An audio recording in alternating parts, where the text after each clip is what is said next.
We want to help you be the very best missionary so that you can give your very best to the people you're serving.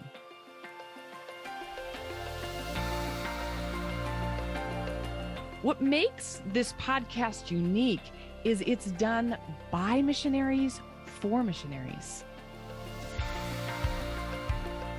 How can we take timeless principles and apply them to our lives as missionaries? That's really our heart behind this.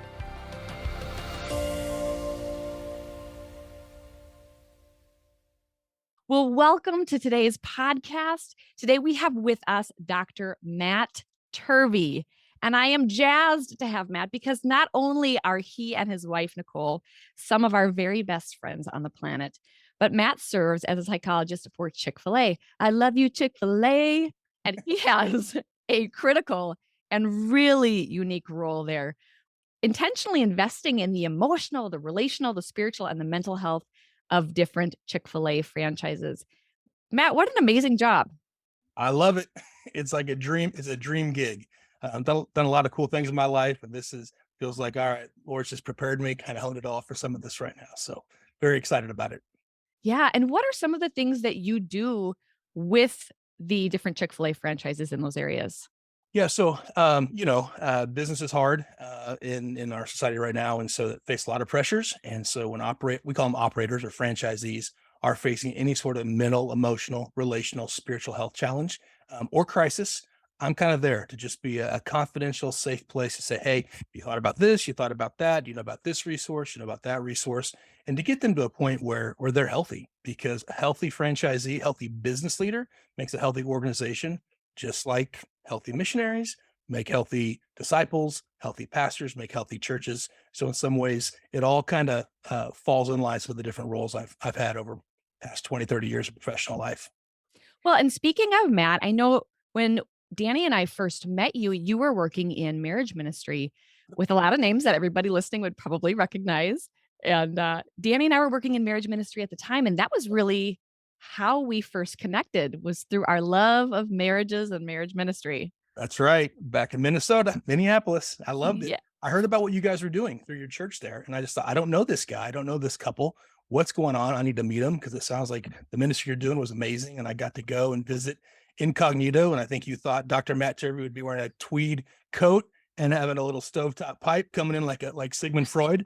And I wasn't old enough to have all that stuff at the time, so I was a little bit different, but got to see what you guys are doing. Just amazing work you were doing with couples at your church there in the community. Oh, well, and vice versa with the work that you were doing. And that was just so fun to get to combine the things that we're doing and begin to work together. And then the coolest thing happened. As Yep. our family was getting ready to move to Peru, you and Nicole and your 3 kids at the time, now you guys have 4, also began to feel the call to go somewhere. And as you guys were praying, the Lord led you guys to Peru for a season as missionaries. Those were some of the best 2 years, hands down, getting to serve with you guys. Absolutely. We totally agree. You guys became world-class friends, best friends. And oh dude, like I just look back. It's been almost 10 years now, I think. Maybe 8. Let's see. Yeah, it's been 8 years since we moved back. But dude, we packed like 8, 10 years of living into those 2 years. It was so much fun and got to do some really cool stuff for the kingdom.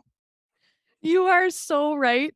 Um, and I was just thinking about even the way, okay, you served in a lot of amazing ways, which I want you to talk about in a second. But I really feel like one of the most profound ways that you served us as missionaries was through weekly taco night. Just saying. Well, and that's where we learned, by the way, that if you add Tony Chachere's sauce to sour cream, it becomes the best sauce for your tacos. Your husband taught me that. The things you learn. Please click on the link and I get 10%.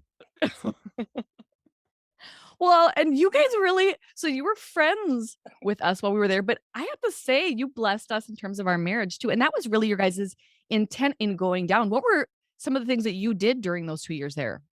Well, the idea was that we were there to help the helpers. I was not there necessarily as a missionary. I would say that I did ministry overseas. I don't know that I call myself a missionary. Because honestly, I was thinking about this the other day. I don't know that I ever really shared the gospel with any Peruvians, right? I mean, a couple of times maybe, But really, my job was to help those like you guys and others who were in the rainforest, who were in the hinterlands of Peru, who were in the urban areas of Peru, doing what you were called and compelled to do for the gospel. I wanted to make sure that you stayed healthy, because if y'all didn't stay healthy, the downstream effect of that is huge. Ministries faltered. I remember there was somebody I worked with who was a missionary down there, and in the end, this guy, poor guy. I mean, being a missionary is hard, right? Like missionaries are cowboys. You got to be a little bit crazy to drop everything in your home country, go overseas to a new culture, new life, and just say, "Hey, we're going to set up shop and we're going to do something big for the gospel." That I think they're cool cowboys, so don't take that in any derogatory way. But in that process, I think missionaries face a lot of challenges. They get inundated and they get isolated. When those two things happen, that's where ministry can suffer. That's where relationships can suffer. So I was there to help folks. I go back to the story I was telling about. One guy just said, "Hey," at one point he was kind of hiding a pretty significant alcohol problem from everybody, doing great ministry, but hiding this alcohol problem. And he said, "Turvey," he goes, "You know what? I was all concerned about ministry. That was my all-consuming passion, desire." He goes, "But in the end, I realized that I had an affair with the bride of Christ." I thought, Wow. whoa, like that's significant. And so for him, solution for him, here's what happened. Like he ended up having to come back to the States for a while, went through a restoration process. He's back out serving missionaries, doing amazing things now. But for a while, the pressure got there. And I just have the greatest respect for people who were able to say, I've got a calling to serve the Lord, got a challenge, worked through it, kind of got back in the game. So that's what I was trying to do, to either get people back in the game or help them to not kind of have to come out of the game for a while. An affair with the bride of Christ. Oh my word. Yeah. That's not powerful. Well, and I like that you brought that up because it really introduces what it is that we're talking about in the space today. And it's kind of twofold. There's the space of mental health, which obviously, as a psychologist for more than 20 years, I mean, and what you do with Chick-fil-A, that is an area that you are deeply passionate about. And then marriage, where you've been serving, and then what you did for all of us who were there in Peru. Those two things are really key pieces, I would say, for humans in general, for anybody who is alive or married, but Yeah. especially on the mission field. What makes it so unique on the mission field? Well, when you're on the mission field, like usually you're usually kind of separated from all the sense of safety net that you had in your Mhm. home country, whether that's the States, Canada, where if you're a missionary from Peru, going somewhere else, like wherever you're at, you kind of know what home base is. But when you leave all that behind and you go somewhere else to be a minister of the gospel, and you don't have that, you're kind of left flailing a little bit. And what I know to be true is that challenges in any type of area of your life, challenges always fester in isolation, right? Like when you're isolated, it's always harder. Yeah. Growth is always fostered through connection. Now, that connection, I really believe the three places where you got to find connection are with your sense of self, who God made you, who you are, what you know to be true about yourself, with others, with your spouse, with your kids, with your coworkers, with subordinates, with superiors, all that stuff, connection with others, and then connection. I'm going to say with God and or your sense of purpose, connection with that greater truth, that truth with a capital T that we know to be true about ourselves. When you're connected to self, others, and God, that's where you can remain healthy, you can remain in balance, you can do what you're called or compelled to do, and not overplay your hand towards ministry or whatever it might be. Because sometimes doing ministry, we get a lot of props, right? Like you do good things for God, like, hey, it feels pretty good. I learned in Peru, God did not need me to bring his good news to Peruvians or the missionaries. He was doing quite well without me. I think when I was down there, got to add a little bit to that, but I wasn't as big of a deal as I thought I was. And I think as I talk to other missionaries, we think, oh no, we're gonna save the world. Sometimes, we're small pieces in that cog, and that reminds me to stay humble, to remember, stay humble and connected, I guess is what I'm trying to say with all that. Well, I like what you said there too, Matt, because I think we both overestimate and underestimate what God's doing through us. I think sometimes we overestimate how awesome we are, but we underestimate the actual impact of what it is that God's doing. Yeah, yeah, and we'll never know. We'll never know. I'm going to butcher the verse, but some plant, God water, or what Paul said it. Apollo to Apollo Yeah, about Apollo. Yeah. plant, water, grow, all that, and shows. Well, I didn't show the gospel because I don't know any Bible verses. Um, but that's the idea. Like we may never know the impact that we have, Yeah. but at the end of the day, I just wanted to be faithful to what I felt God called and compelled me to do in the role and in the giftings and opportunities that He had given me. Yeah, well, and you're right that there are all different kinds of missionaries. I think that there are missionaries who are straight up direct evangelists. There are missionaries that are church planters. There are missionaries that care for other missionaries. There are missionaries that are undercover and they're global workers and they're teaching. There's all different kinds of us, and it takes all kinds of us to do it. So maybe you did not share the gospel personally with someone while in Peru, but by speaking into our marriages, by encouraging all of us, you made the way for the gospel to be shared. And that's such a perfect illustration of the body of Christ. I I love believe it. so. Yeah, absolutely. I hope so. Hope so. You brought up isolation and being inundated were the two things that you really saw Yeah, happening, particularly with missionaries. all the time, because we're there, we're doing great stuff, and let's do more great stuff, and let's make it bigger, let's make it better. Honestly, I think I've seen that's kind of like this typical American mindset. It's like bigger, better, faster, stronger. Not always sure. Like if you read scripture, we're not always asked to maximize or find the greatest efficiency in everything we do. I think we're called to be faithful and we're called to be humble. And we're just called to walk out that which God puts in front of us. And yes, I think there's a place for leadership and efficiencies and all that stuff. That is important, but it's too easy to start doing that stuff and get more kudos. Then we chase the kudos instead of chasing Christ, and that's a problem. So Yeah. that's where I saw people do that, and that's where they got inundated. They got flooded. Think one more kudo, one more attaboy, one more pat on the back from my ministry, and man, it's all cliche, but pride comes before the fall. And people got into that situation and they forgot their first love and what they were doing in the first place. So I'm just always kind of cautious about that, and always cautious about hearing huge dreams for the gospel. I think just let's make sure we're loving the one, we're loving the two, we're loving the three. Now, if that grows, that's amazing, and I do believe in exponential growth and all those things. But I always want to take that with a grain of salt. Remember, like, I mean, Jesus dealt with 12 people. Like that was his cohort. And through those 12, a lot of really cool things happened. So I'm not concerned about serving millions. I want to surround myself with a few folks I can pour into. And that's the inundated side. Excuse me, the inundated and isolated. The isolated again, got to be connected to self, others, and God. And Hmm. that happens through all sorts of things, little practices. That's where mental health, I think, comes in.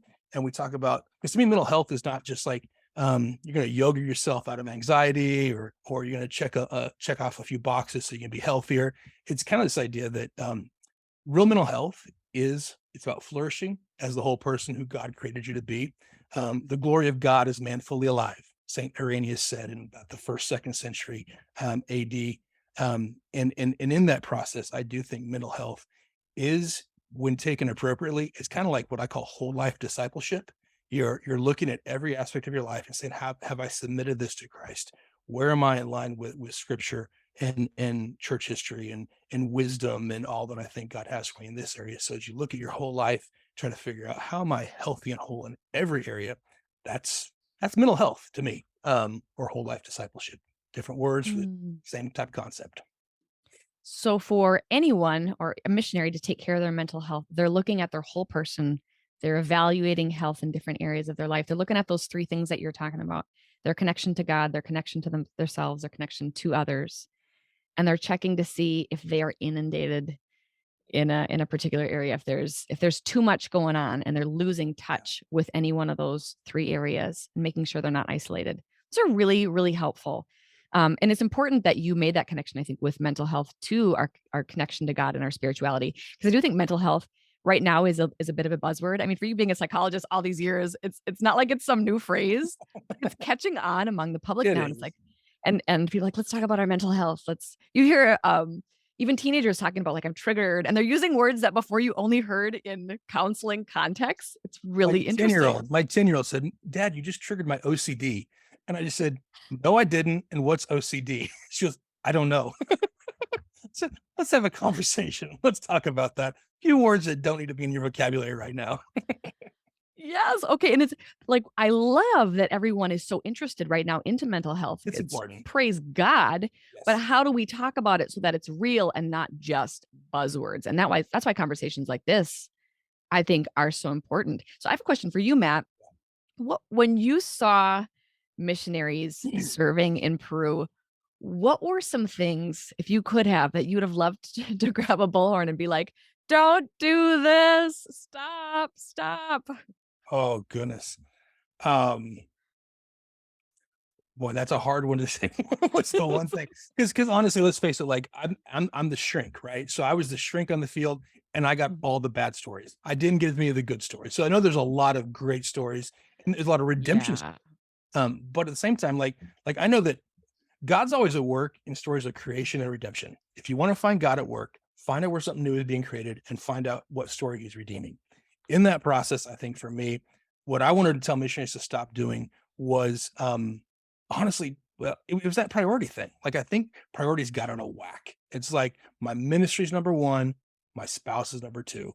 My kids are three, four, or five in there oftentimes. And honestly, like here's what's cool. I watched you guys and you didn't do that, right? Like you had amazing, successful ministries.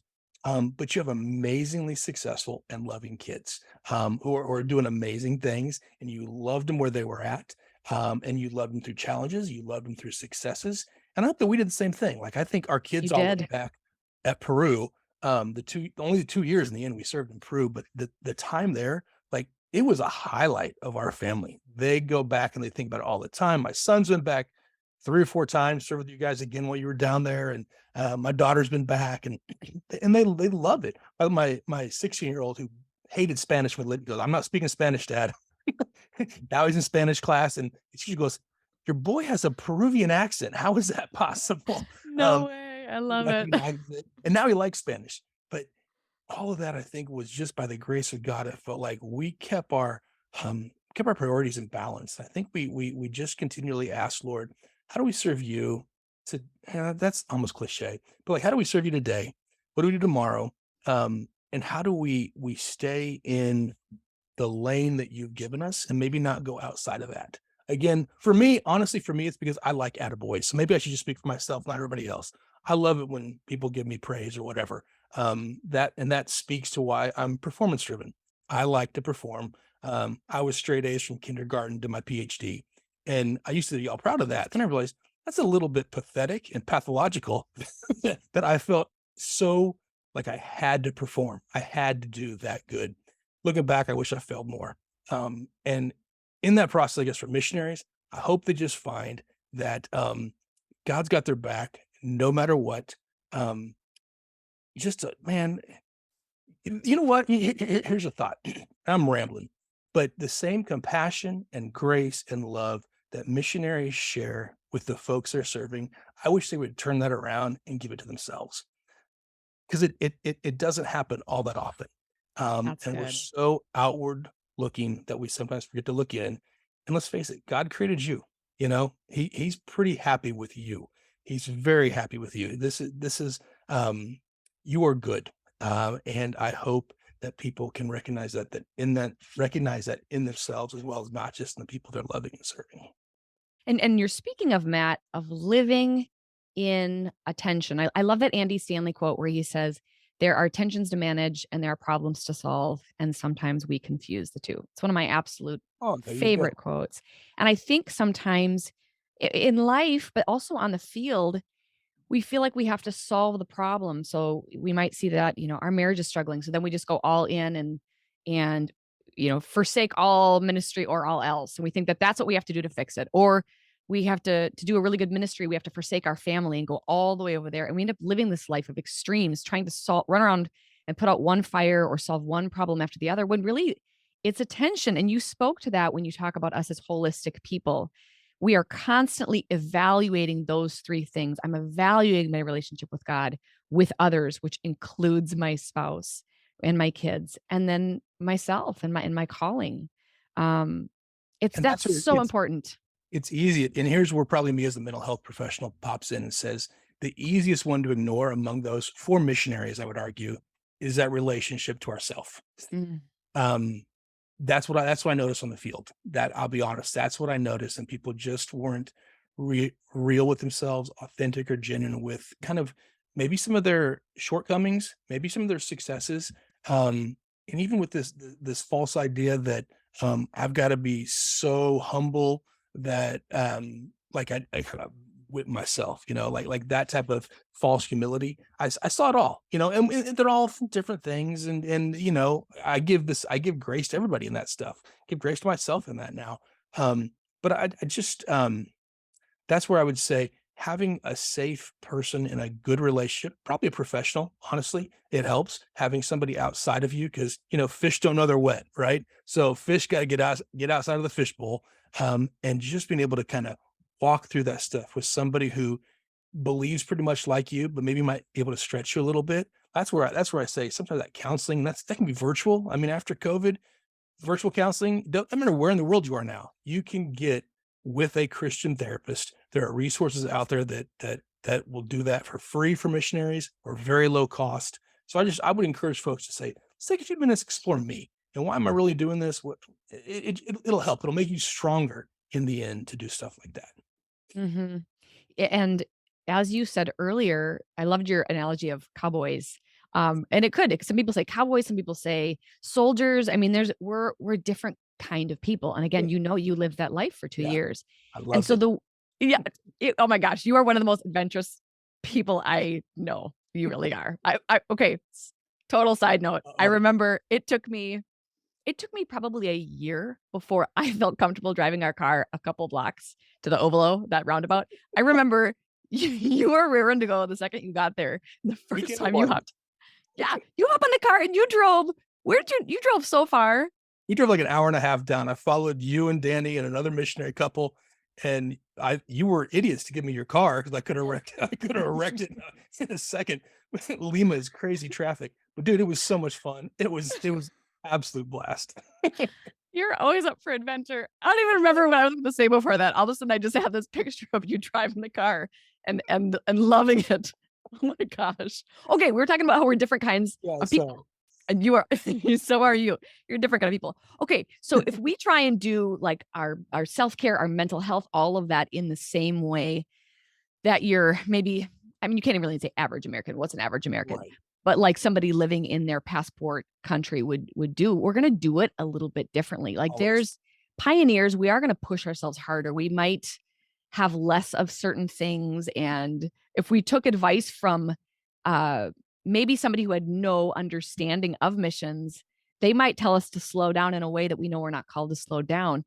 So Yeah. I'm trying to think how to phrase the question, but how do we take good care of ourselves and do mental health while also recognizing that God's called us to something very unique that is more Yes. intense? Yes.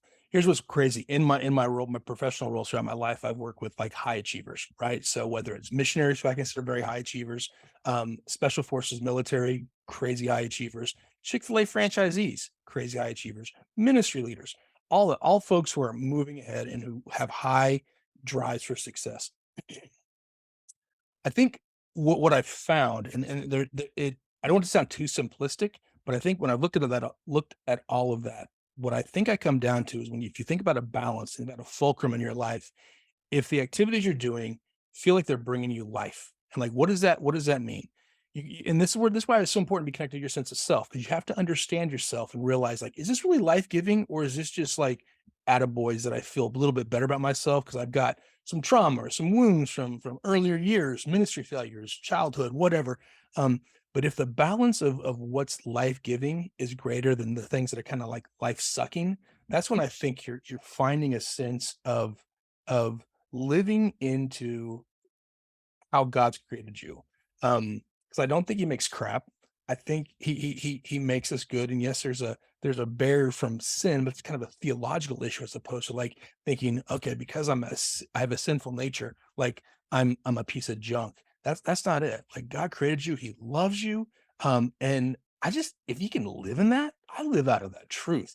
When I discovered that truth about myself and lived it and got it like in my gut, I suddenly was able to be a better parent, a better, psychologist, a better pastor, minister, chaplain, advocate, all those things when I lived out of that truth, as opposed to out of just doing it out of my own strength. And what would be some examples of some of those things for you that light you up?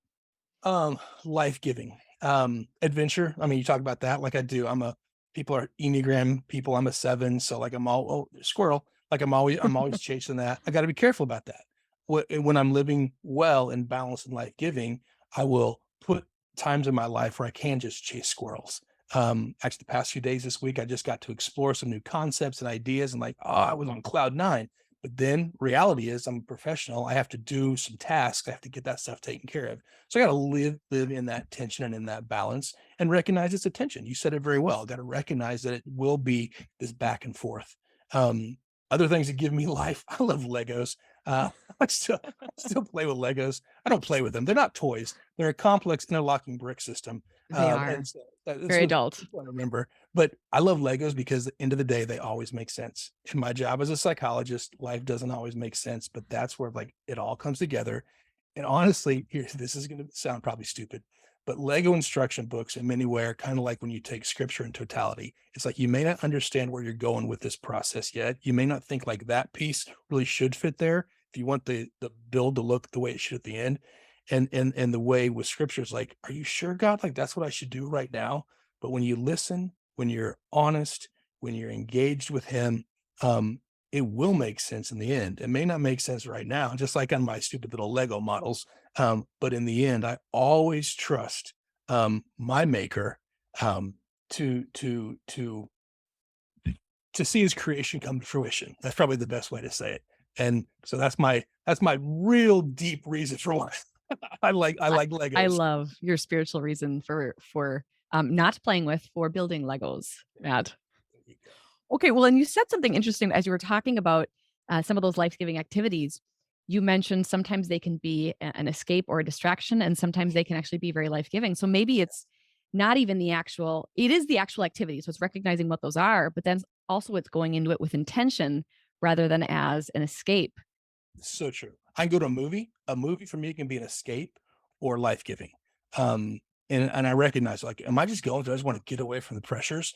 That's one thing. There's times where that's important, but for the most part, that's just kicking the can down the road, right? That's not really doing anything. So I'm trying to find those things that are actually life-giving as opposed to just escaping from my problems. Absolutely, that are And honestly, recreating you. yeah, and honestly, Steph, that's why it's hard. I think sometimes when I'm asked questions like this, like I have a real hard time saying these are the 5 things you should do, because it's actually completely antithetical to the process of or the concept of what is life giving. Because I can't give that for you. I know you Yeah. really well at this point, so I know probably some things that are life giving to you. But if I were to give you 4 or 5 things, you might say, if I go do what Dr. Turvey said, I will, find connection to myself, others, and God. Well, that's not true. You got to find those out. That's wisdom. That's whole life discipleship. That's living into who God created you and others on the podcast we're listening to be. Yes, and there are life-giving things in each one of those categories. Like there are life-giving things in the work that we do, in our calling. There are Absolutely. life-giving things in the recreation space. There are life-giving things in the relational space. So again, going back to your holistic analogy earlier, we're looking at all of our life and what is life-giving in each one of these areas, and what is the enemy trying to twist and turn into a performance thing or something I have to check off the box. How can I give this back to you, Lord, and have you inject some fresh life? Help me fall in love with it again the way that you intended. So, oh man, that's good. That's I good. love it. If anybody, can I nerd out for a second on you? Nerd out. I love when you nerd out.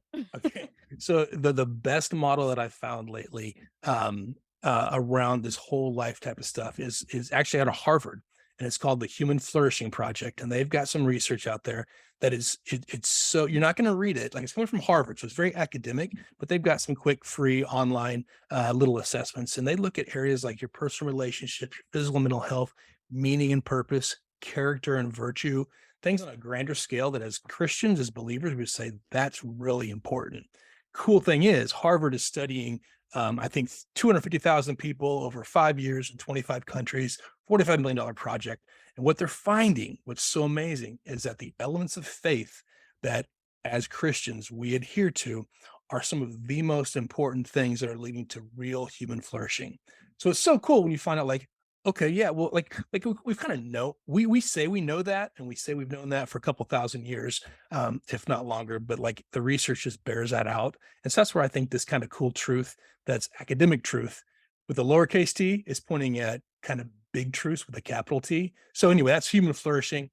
It's some great stuff that's out there. People are interested in reading about that if they want to nerd out a little bit. But it's just actually giving more credence to the idea that if we look at ourselves in totality, in wholeness, and look at all those areas, pick ourselves up where we might be, have a few shortfalls, like it's living again into God's full creation of who we are. Okay, so fellow nerd, I will be Googling that the second we're done talking here today. And we will post a link to that. I'll get a link to it that we Okay. can put for people to learn more about. And on that note, as we wrap up, are there any other specific resources that you would suggest to people? And that could be a book, that could be a retreat space, a Yeah. website. So I didn't think about that beforehand, but a few ideas. I talked about resiliency a little bit, or rhythms in here a little bit. Rhythms of Oh no. Rebecca Lyons wrote a book, We'll get it. Rhythms of Renewal. Sorry, Perfect. Rhythms of Renewal, Rebecca Lyons. Great book, great resource. Principle driven, but also has some very practical aspects. Sacred Pathways by Gary Thomas. Amazing book about how you connect to God. Basically, he says we've got 7 or 8 very kind of like spiritual personality types. Maybe you connect to God through academia or through learning. Maybe it's through worship. Maybe it's through service. Maybe it's through asceticism and kind of removing stuff from yourself. Amazing book. And last, I say for marriage, because we're talking about marriage also, 5 Days to a New Marriage, or 5 Days to a New Self, is a great resource that I think gives couples just an amazing framework to think about the relationship, think about concepts that they can put in place in their marriage. It's what I do when I work with couples in crisis. It's the resource I use. So it works if you're hurting, but it also works if you want to take kind of that next step. Those are just 3 resources out there. Abide Leader Care is a great website that actually has free to low cost counseling virtual for missionaries and ministry leaders. Great resource there. I'll get you a link to that. And then if people are back in the States, I'll tell you what, there's all sorts of great resources through WinShape Marriage, where I used to serve. That's kind of part of the nonprofit that Chick-fil-A works with. Resources for ministry leaders, pastors, missionaries. We've got retreats there. But there's also links to all sorts of free, low-cost retreats all around the country if people are back in the States. Just You are a wealth of resource knowledge and all kinds of knowledge.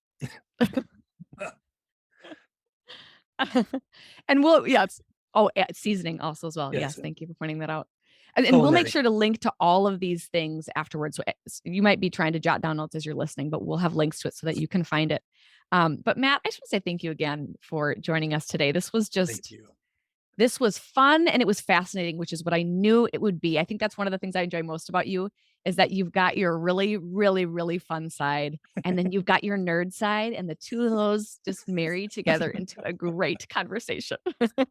I hope so. Thank you for doing what you're doing, man, because I love modern day, and I love missionaries and the work they're doing. It is eternally significant. So I want to make sure people know that and can accept that about what God's called or compelled them to do. It's changing the world. It really is. It really is. Well, we just want to say thanks to everybody who joined us today. Make sure to hit subscribe and leave us a review and share the podcast. Send any questions that you have or ideas for future episodes to care@modernday.org. And we will see you on our next episode.